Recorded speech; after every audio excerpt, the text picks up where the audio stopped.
Welcome everyone to Myth Informed with your hosts, Brian and Dmitry.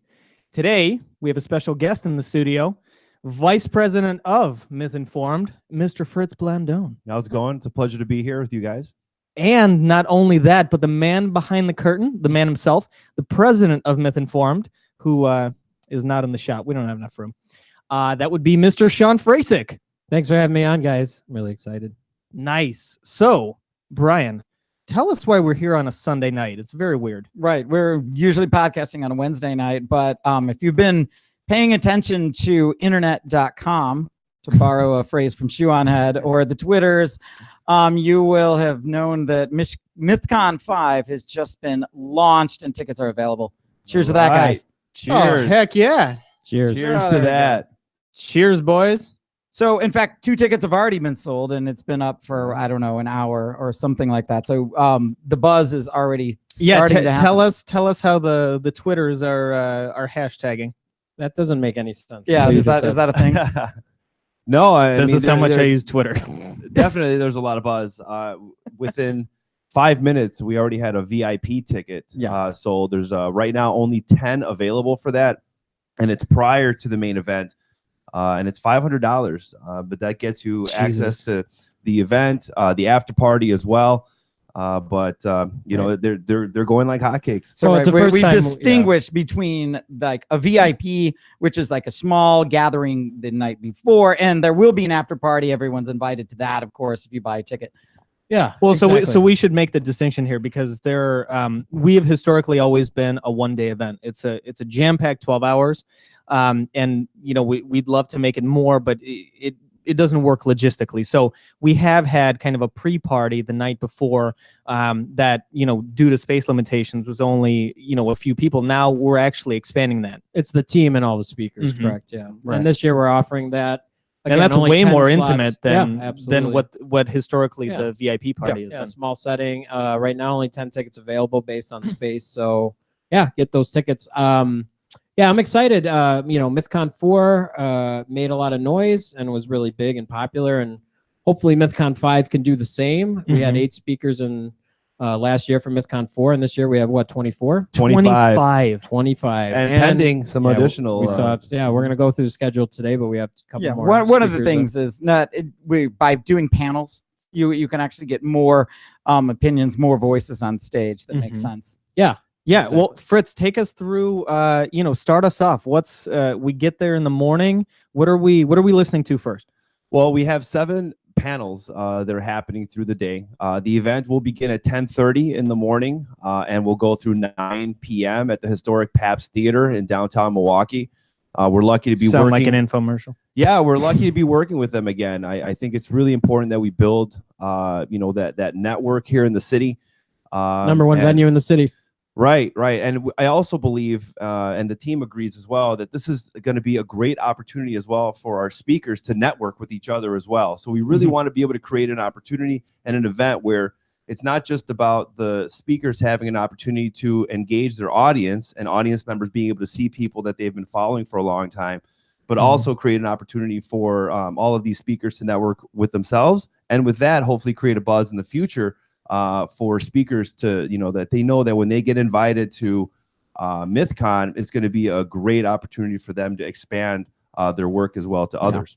And there's a lot of people that attended a Mythcon last year. It kind of skepticism or atheism risks becoming its own bubble, perhaps its own religion, because if you don't hold on to these sacred truths, you can't be part of the club. And that's getting close to a religion. I think it might make sense to also provide some background. So, you know, historically, we have always had a focus, you know, mostly on mythicism, and we've operated the secular atheist realm. So this is really an expansion, and we will go through a, you know, kind of a rebrand, you know, at some point throughout the year as well. But we're expanding into these social issues, which are very important for people of all walks of life. We're still staying true to our, you know, kind of secular roots. Yeah, and again, some of the things that are going to be driving the direction of Mythicist Milwaukee in the future, or Myth Informed as well, will be based as well as what's happening culturally and politically. So as things change and conversations change, we would be looking to bring that relevant conversation to Milwaukee. And that's an important point, by the way, is that you'll be seeing the Myth-informed brand a lot more moving forward. And I think that's why we do need to talk about it. Is like the social scientist Jonathan Haidt likes to say, morality binds and blinds.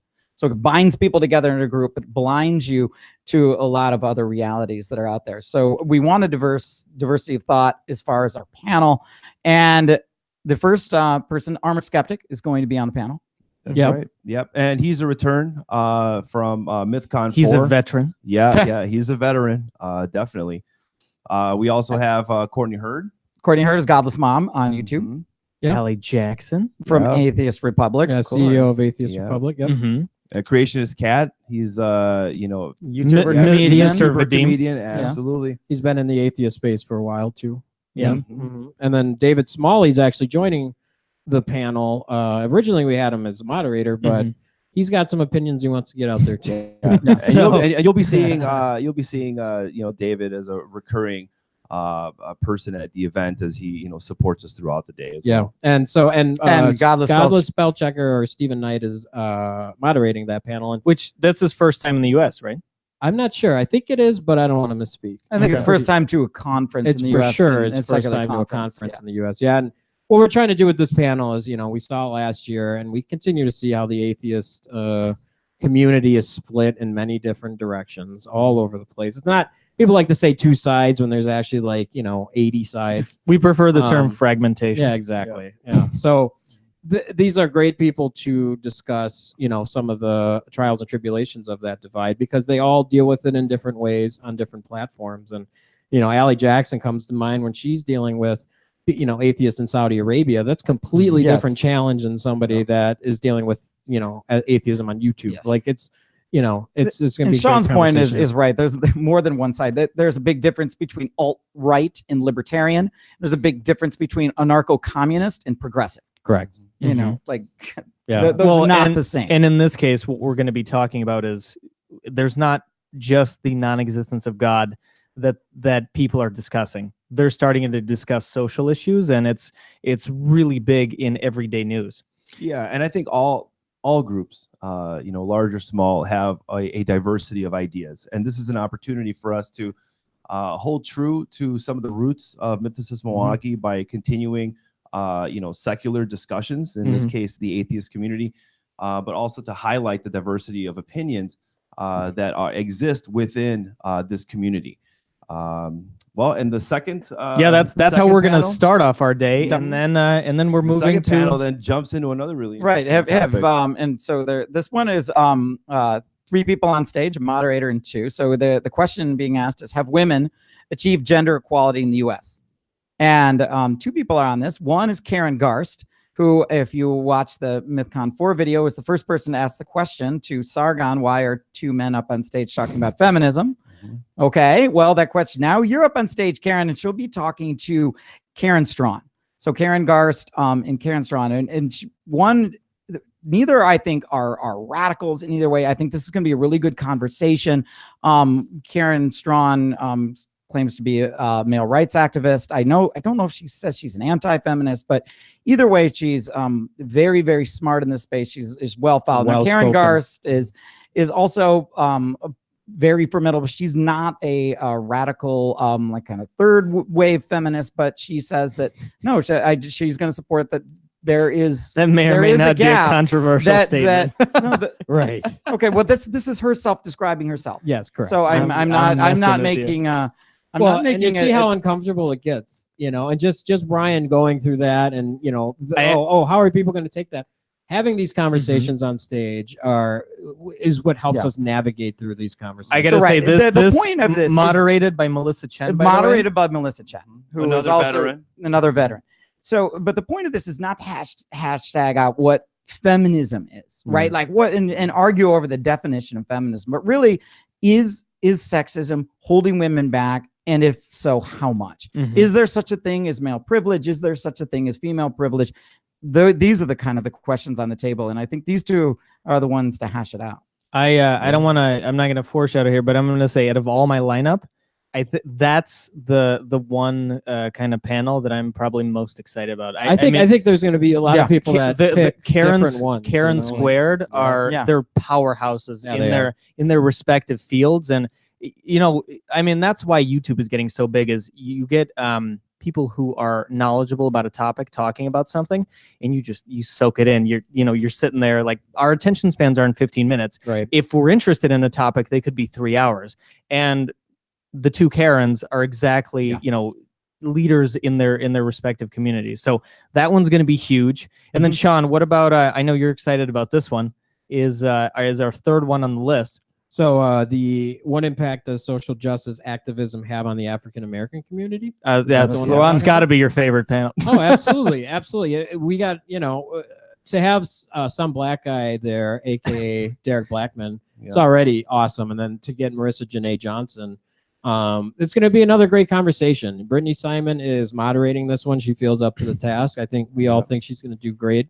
But it's another one that you don't see these at conferences. You don't see these important discussions being discussed because it makes people uncomfortable. People are afraid of them. People are afraid, and there's nothing to be afraid of. I grew up Mexican in Chicago. Fritz grew up Nicaraguan in Waukesha, Wisconsin. Like, race has been a part of our life. Are you still Mexican? Yeah, I'm still Mexican. Okay, good. I didn't know if hanging around white people it rubbed off. Well, well, you're Russian, so I don't know if that doesn't count. But no, I mean, this is something that's happening on YouTube. This is something that we see constantly. Let's have a discussion.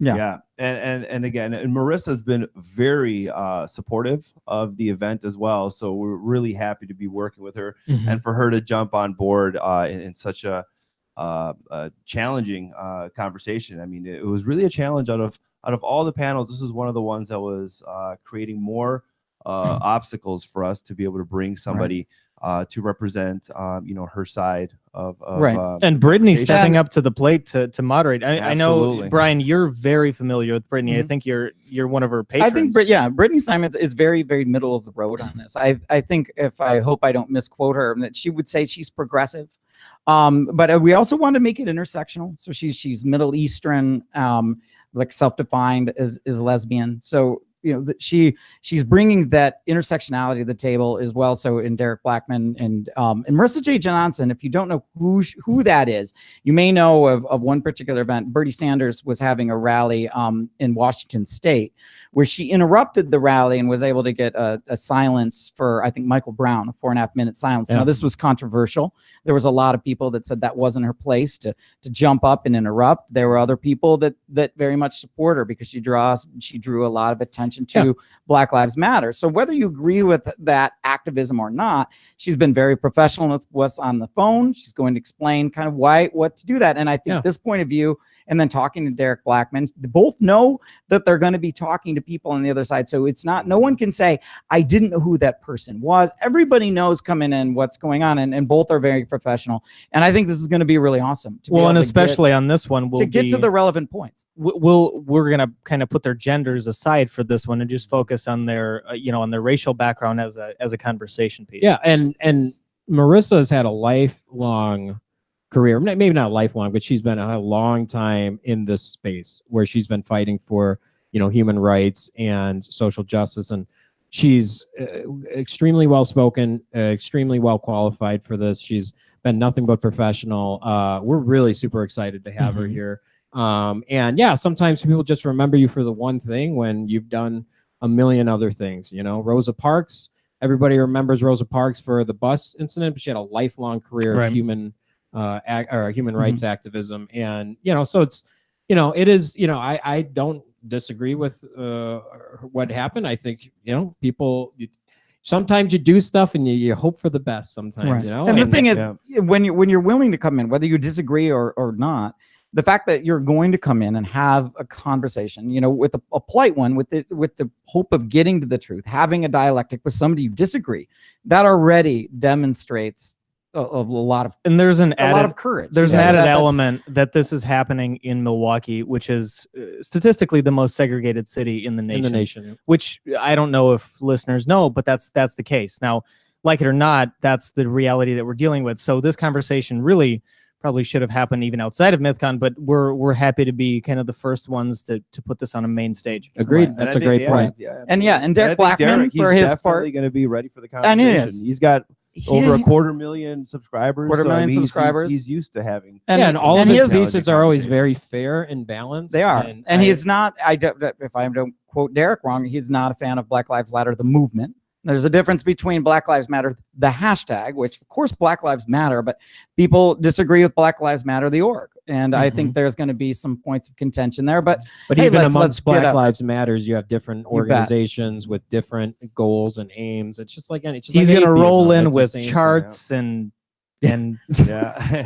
Oh, now you're putting him Yeah, on the yeah. spot. I Right. guess. now he's going to have to come in Yeah, with just right. like a binder. Yeah. Well, so transitioning into our next event of the day is a really interesting and really different take on the types of things that you're going to hear on many of these secular conferences.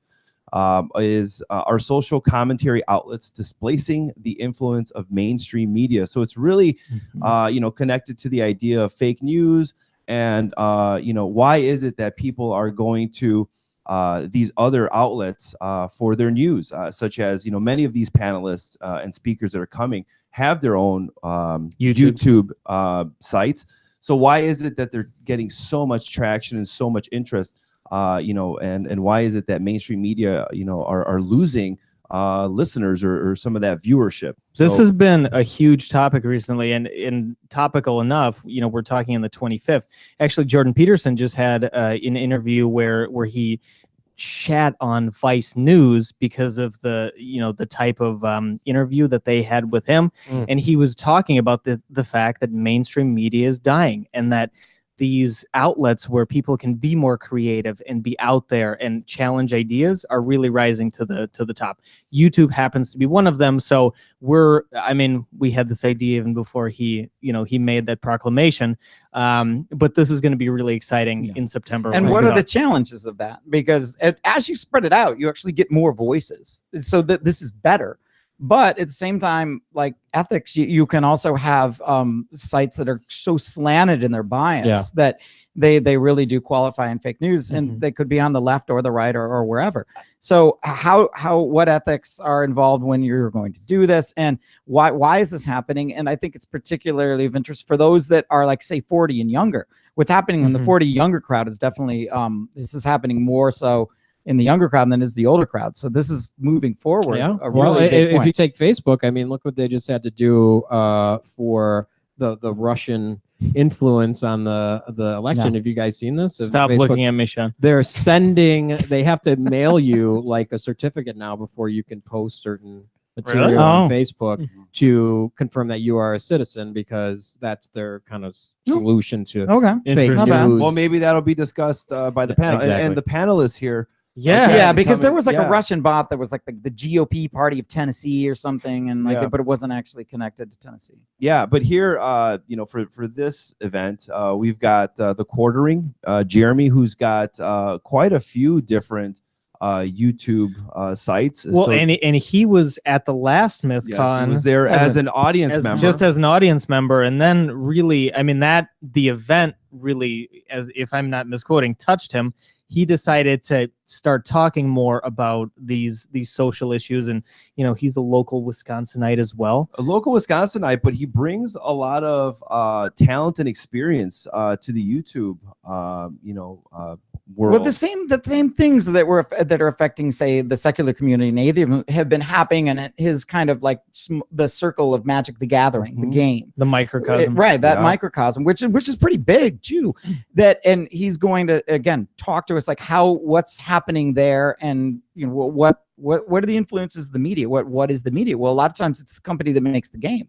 Well, if you're a small privately held company, you're going to control that media. So. He may be the one true Midwesterner we have as far as our speakers. So I'm glad that our salt of the earth Midwestern values are really going to come out through his voice.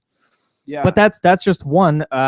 Let's talk about arguably the biggest name on this panel. Well, I don't know which, well, Chris I Reagan? don't know who you're speaking to in terms of like There are a huge lot names because exactly. when I look at this panel, I think of how worldly they are. I mean, they're coming from such far distances here. I mean, we'll start with Chris Reagan. Yeah. I mean, he's got a huge following on social media, and he's been a late addition for the event. What in the last month he jumped on to join Mythcon 5. So yeah, super been on the excited to have him. report. Well, commentator, I think with almost Chris, 500,000 subscribers. well, and what Chris Reagan is just, known for, and just what he excels in is just his ability to entertain. The guy is extremely entertaining, and he's talking about all the same things that all the whatever mainstream topics are, and he really brings a nice entertainment value factor to it. And that's what we look for. Like we're no strangers to entertainers. We appreciate entertainers. And I think he's going to be great on this. I think he's going to, crack some jokes, and, he has really witty, informed jokes. And I think this is going to be, he'll loosen up the panel. I agree. I think out of all the panels, I think this is going to be one of the most fun panels when it comes to the discussion. So I think it's going to be lighter. It's going to be able to get at more of the facts. And I think it's going to be, and the cultural trends that are going on. Yep. And that's an important part of this. Brian, you wanna talk about your personal favorite, Claire Lehman, who's the editor of Quillette magazine, which is, I think, an extraordinarily centrist e-zine, QUILLETTE.com. And they're not paying us. I promise you. And they're but if you spell with one L, it's not the same. Yeah, and they're based out of Australia. They're based out of Australia, and I think she takes her time in getting the right journalists to write the right papers. For when the James Damore thing came out, everybody had a take on it immediately. Many were straw manning, just lying, and so instead, what they did was they had 4 different scientists, or four in the field that James was actually quoting. So these are like the sociologists that know this, and they said, how would you grade his paper? And so you give him 4 professors. Now that's an accurate read on this. And again, not all the professors agreed, but and that's the way I think to do journalism, is not to just quick rush to judgment, right? But rather take your time. Let's take your time and actually investigate. So just to sum that up, she's from Quillette magazine. She's the editor. She's the editor. She's the editor. Who I am also a subscriber. They have long pieces, like it's almost like the Atlantic type read. Yes. But fantastic writing. So she'll be up there, and we have Mr. Godless Spellchecker as the person rounding out this panel. Stephen Knight. He runs Godless Spellchecker podcast out of the UK. I've been listening to it for years. He's fantastic. He gets some of the best guests I've ever seen, and just his way of being able to take on the topics in a professional way, it's fantastic. I mean, the guy, brilliant. I just love listening to him, and the UK accent, like you can just. And he's a fan of Mythcon, and being able to tell, is this happening globally, or correct? Whether it's happening Down Under and whether it's happening in Europe, we're going to see: are we an oddity, or is this a global trend? Yeah, we have Australia, we have the UK represented, absolutely, and we have LA, which is a hub of information as well. With David Smalley, metropolitan area, and again, David Smalley, he will be moderating. That's true. LA is like a different country for sure. It absolutely is. Yeah. Well, I think he'll do a good job on that. And then we get to our next panel, which it's probably the most academic. This one's really up there with me too. The most academic. I wonder if they'll yell at each other of the day. Yeah. Well, that's what we want. We want those that you have to be a PhD or professor, and what is the impact of intersectionality is the question we're going to be asking. And much of this focuses on, is there free speech on college campus, right? This is a big question being asked these days.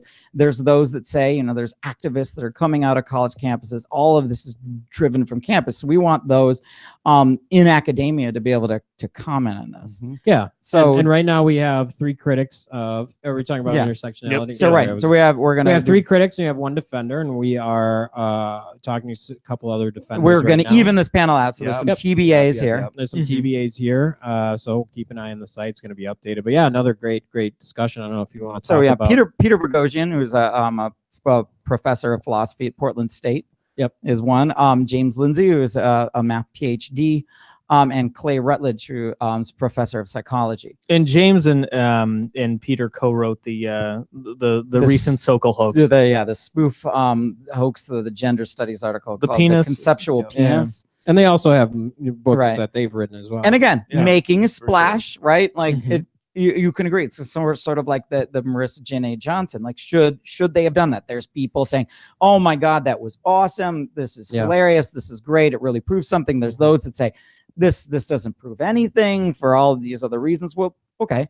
Again, people can have their different opinions on that, but these people are qualified to talk on this. And then on the other side, we want people to steel man, which is the opposite of strongman, really defend intersectionality. We want to see, where is this best applied? How is it being misapplied? Do people even understand what intersectionality is in the way it's one of those supposed to be? words I don't think a lot of people right now really understand the full sense of the word, but I think it's starting to become one of those buzzwords. Yeah. Right. And we've interviewed Dr. Leanne Stanley is going to, like, we talked to her on the phone. She seems awesome, and she's really happy to do this. She says she uses intersectionality every day, like in her work. She's a sociologist, so she knows the statistics here. And I think she's with Ohio State, the Ohio State University. Ohio State University. Come on, Brian. I'm from Michigan. We are looking at two more people. If there is somebody is listening that is an academic that really does, especially if you can really defend and understand critical theory, we want to hear from you. So if you're listening and you want to be on that panel, give us a ring, give us an email, because we are looking for some more. We've got some leads, but so we've got a to be announced a little bit there. So we're not going to leave Leanne alone, but she's awesome and she's very much for this. And that is moderated by Mr. Smalley. Yep.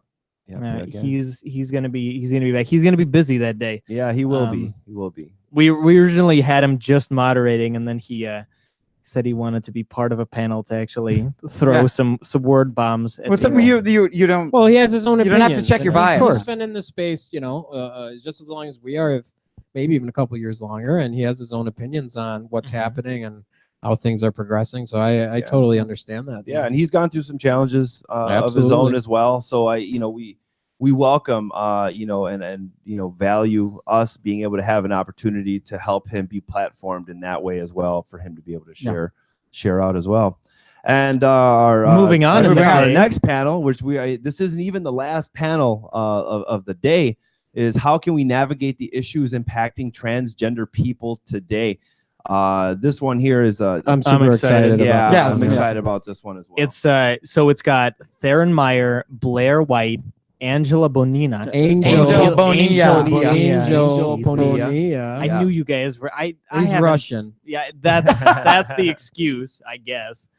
And then that's moderated by Brittany Simon. But correct.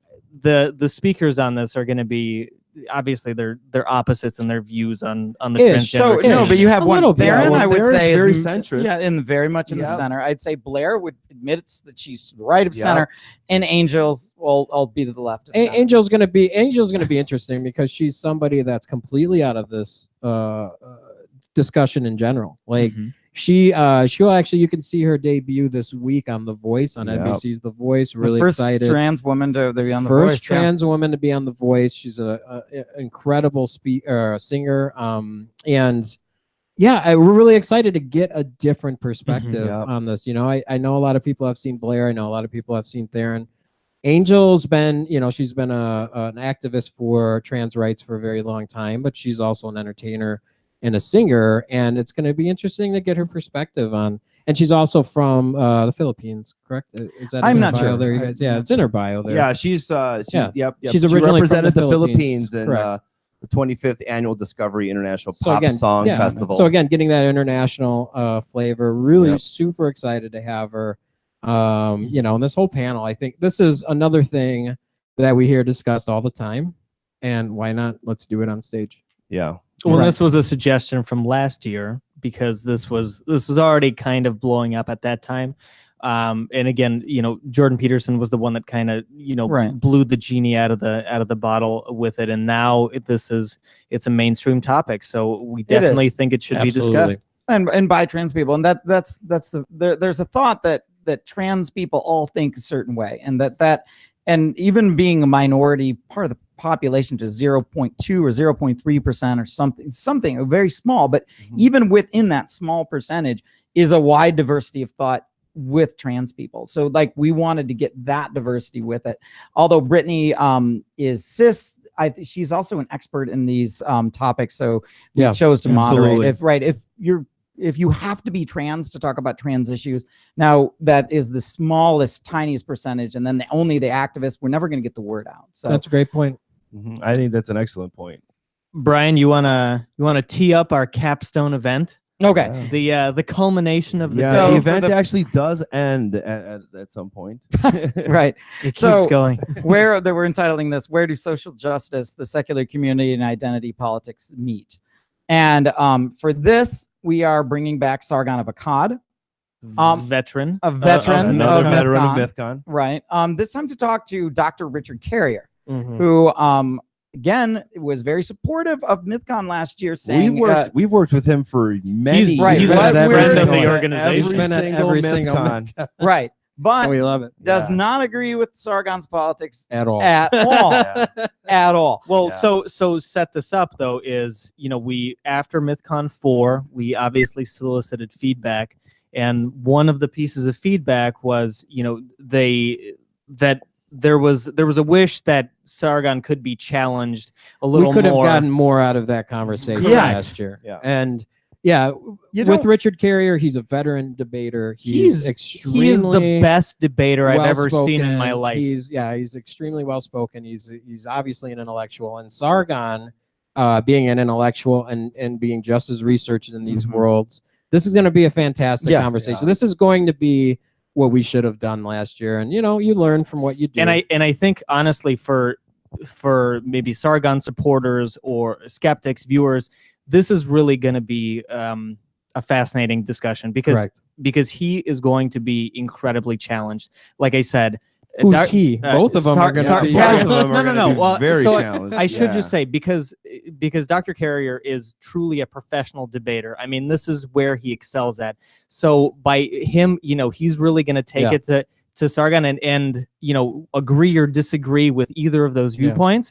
Everyone is going to get a huge amount out of this conversation. To be fair, everyone agrees that this ought to be talked about on stage. Correct. Right? When you have one person on stage that doesn't want to be there, you might open up with a haymaker on your first first question. That's what happened. And without emotions. This is really going to be the big thing because both these people are true professionals, true adults on stage, and without emotions getting in the way. Right? I mean, you can't devoid yourself of all emotions unless you're Mr. Spock. Correct. Right? But even then, they have to suppress. The idea is don't let your emotions get in the way of your of your point. And this is going to be more about the topics instead of about other things. I just like how every podcast Brian manages to throw in a Star Trek reference. Doesn't matter where.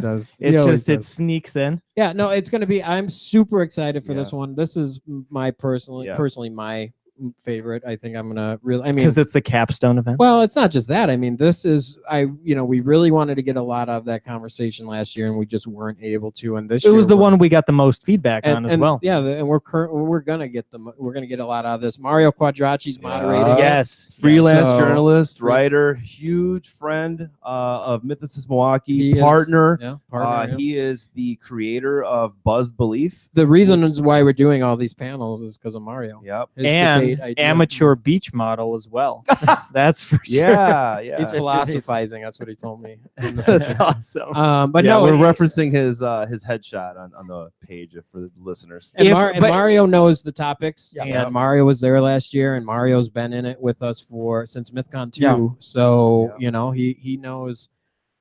He knows how to control this. He's going to be on top of this. This is really exciting. And I think fair and can be a good moderator. He had a 30-minute video about the Mythcon that I think is very fair. Right. And I just want to pop this in there before we forget. This is a conversation.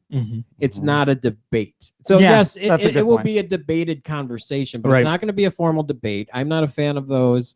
I think people get bored of those. I think people want to just see conversations. They don't want to try to beat the clock. They want to get to the real issues. They don't want to go for points. They want to go for, really let's delve into these topics. And This is going to be all of these are conversations. Right. None With the of these are moderator set up as there to debates. kind of make sure that it stays on track so it doesn't get off, that people get very close to equal time, Correct. and that people can't dodge questions either. Well, and what I mean by professional debater is obviously that, but he's able to control his responses and really get at the root of any of these questions. So I think for skeptics mostly, there's all these destroys videos, but those are boring when you're dealing with a moron. In this case, you're going to have someone who is a proponent of some SJW values, who is really knowledgeable in a whole variety of fields, and that's a real treat to watch, is to see that interplay of ideas.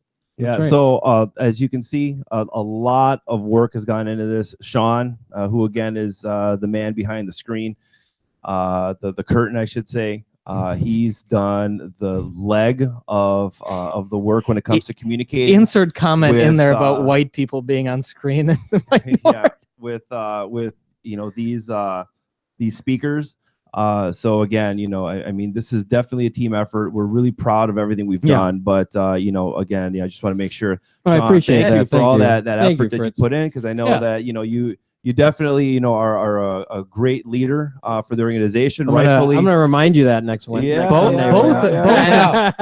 Both of you guys. But all of that, the conference. I mean, what do you think? $1,000 for this conference to come and listen to all these fabulous speakers? No, Here's this Billy Mays right here. $10,000. $10,000 And a thing of OxyClean. Yeah.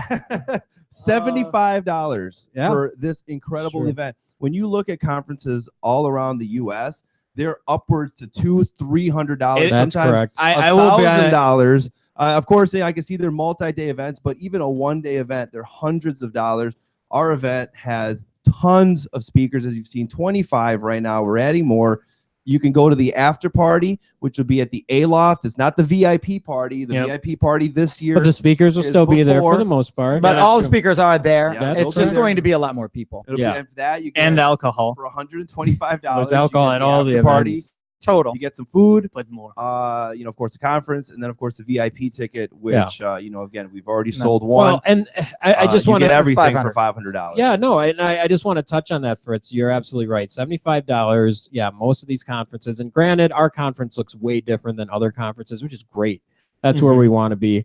But $75 for 25 people. Typically, 25 people, you're paying $200 to $300 to $400. I think that shouldn't be understated. I mean, it's not even a plug. It's ridiculous and of course, every year, without fail, we lose money every year. And it's no different than last year, where the only way that we were able to, go above water was with a crowdsourcing campaign, which was amazing. We don't Mythcon, by the way, Mythcon 5 is happening because of that crowd. That crowd. So that's the only reason. Thank you, guys. So thank you to all of those that made that possible. Thank you. Thank you. Absolutely. Thank you so much. Thank you, Sargon, of course, for helping us and guiding us with that idea, and thank you to the fans that believe, in making sure that this conversation continues.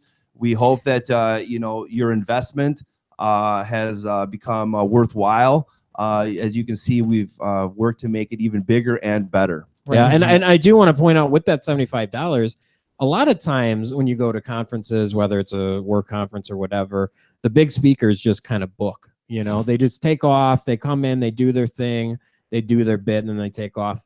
Last year and pretty much every year, all the speakers talk to everyone. They really do a good job of really just being on. Well, they came out to the lobby and like everywhere, signed autographs, did pictures. Exactly. If you went to Mythcon 4, we're talking about. If you went to any Mythcon, and you wanted to see your favorite YouTuber, you would get a chance to see them. You would get a chance to talk to them. They're not behind a curtain. I know, and a lot of times Comic-Con, you have to pay like $100 to get into a weird booth just to talk to a celebrity or whatever.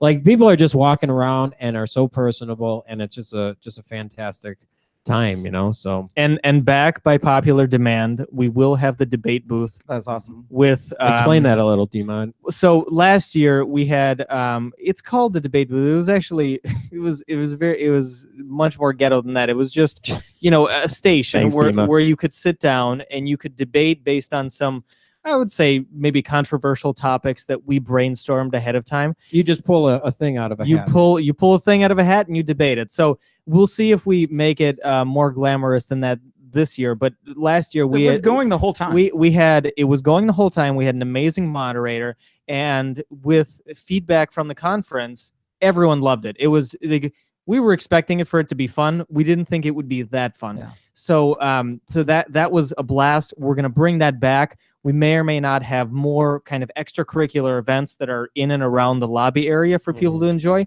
But we're gonna have again, sponsor tables with people selling books and swag and all sorts of stuff. Yeah. So that's, and if you're so so many, yeah. there's so many videos being made. I mean, there's people are these speakers, podcasting on the spot. They're podcasting, they're vlogging, they're doing their YouTube channel. I mean, it's just it was so much fun. Don't listen to the critics. It was so much fun. I mean, Most you of can us listen to the weren't critics, there. but they're wrong. Don't listen to watch the videos. Don't listen to a critic that wasn't there. Yeah, that's you're that's a good probably point. not going to get like the best experience. Come see it for yourself. But I mean, for those of all the hubbub that was in that, you've got to do this, and you shouldn't have done that. We are absolutely committed and will not be deterred from asking the hard questions. Just in the same way, like at the mythicist position, that you could ask whether or not Jesus was a real person, or Muhammad, or Moses, right? I think you can ask whether intersectionality is a good idea. Is it? Maybe it is. Maybe it's not.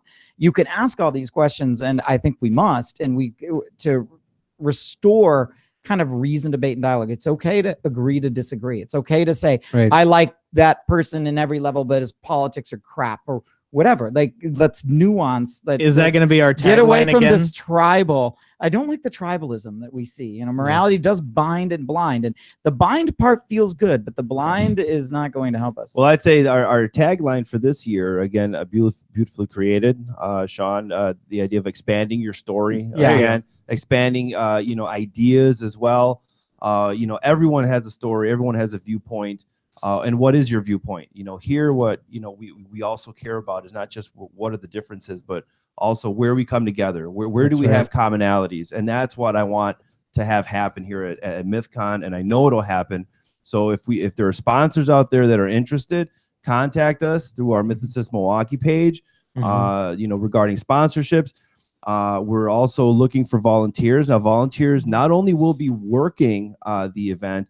They will also be vetted, and will require some support before the event as well to participate in the event. We just made that sound so attractive. They may also be yelled at by some of the Well, speakers, like I was last year. Yeah. I mean, the idea is you have to No, know. we You can't do volunteer vet the day people, of. correct. You do Yes. have to. We have to have communication. Have the check right. offs. We don't just let anybody in the green room. Correct. absolutely. And our website Brian. as well. Our website as well. Also has a nice array of hotels and dining locations that you can go to as you come to Milwaukee. Yeah. Milwaukee is a really beautiful place. Thank in the you. summer. I was waiting for someone to say this. It Yeah. is my favorite city on earth. I'm not even, I don't live here because I have to. I live here because I want to. I friggin' love this city. And I hope when you visit, if you don't know what to do, get in contact with me. I'll give you 500 different things. He will. And Yeah. 1,000 different beers to try. This is an amazing city, and you'll love it when you're here. Yeah, and we are definitely proud to be able to add this as one of those yearly things that happen in Milwaukee. There's a lot of tradition in this city, and we hope that we are creating a tradition of dialogue and conversation, so that Milwaukee becomes known as a hub of intellectual,ism. Fritz, that was deep as shit. Yeah, no, it was beautiful. But there really is. Thanks, Sean. There really is something to was good. to the Midwest people. Like, there really is. The way this conference is held, it's not like your standard corporate or celebrity style event where everything's very strict, and it's very fun. It's very we take chill. shots backstage. Yeah, and it's everyone. It's nice. It's, like no one's there to harass you or whatever. Everyone's just when you pay attention to what's happening online, a lot of times you think people are just crazy. But then when you actually meet them in real life, that's not how they act. They don't act like that in person. And, we've seen that historically with all of our events. People are completely different when they're in person. And we're not elitist And about these- this because we're from the Midwest. Yep, and these conversations are great in person. So Yeah. Well, that said, I think we've given our message. Yeah. Again, thank you guys. We wanted Yeah, to that be was a solid half hour, guys. Thank you, Anna. I think that's what you're gonna get. You're gonna get is fair and balanced a conference Yeah. as we can possibly make it, without compromising the principles. And we want both arguments on both sides to be steel man. Absolutely. And the opposite All of straw sides, man. Brian. All sides. Well, Brian, we want the question being asked. You want the pro and the con to be presented as best as possible. If you're putting up somebody that you know is weak against somebody you know is strong, you're not asking it fairly. We believe that we are. So that's why we said it. And Right. Brian, not just steel man, steel bald. Remember, that's our new thing. But to also understand that, ideas are nuanced. No matter what side you're on, they're nuanced. But the more educated you get, the more informed you are, the better decisions you can make, and the better you can move forward and help society. And I think we're true to forward. our to the feedback from last year. We took it all into account. Yeah, With breaks and with the speakers, because we were soliciting feedback about who we should, there was overwhelming feedback about how Sargon should be back. And so we brought him into an interesting role with a great conversation. So all of this is awesome. We're excited. If I had more wine, I'd raise another glass. But you're going to just have to chug that for me. To Mythcon 5, everyone. Mythcon 5. We'll see you on September 22nd. And if you go to mythicistmilwaukee.com, that's where you'll be able to get a ticket. Yes. And we'll see you in Milwaukee. And watch out for the live streams every Wednesday night at 7 p.m. Oh yeah, we're gonna have Central. every speaker from now until right. the event. so you can get a preview Correct. of those you know and those that you don't. And I'm sure they're going to be talking amongst themselves as well. So it's really, which is really exciting. fabulous. Yep. See y'all there.